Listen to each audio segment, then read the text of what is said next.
यो पटक मेरो भोट अनुहारलाई होइन, नीतिलाई हो।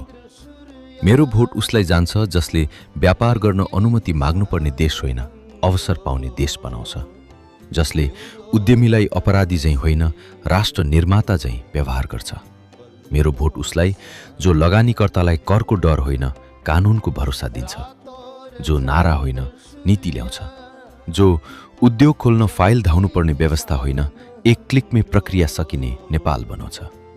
म त्यस्तो नेतृत्व चाहन्छु जहाँ कारखाना खुल्दा भाषण होइन, हजारौं घरमा चुलो बल्छ, जहाँ युवा विदेशी एयरपोर्टमा लाइन बस्दैन, बरु आफ्नै शहरमा सपना बनाउँछ, जहाँ मजदुरको पसिना सस्तो होइन, सम्मानित हुन्छ, जहाँ समृद्धि केही हातमा थुप्रिँदैन, तर गाउँ शहर सबैमा बग्छ।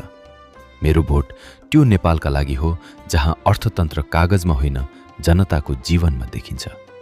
यो पटक मेरो भोट शब्दलाई होइन, परिणामलाई हो।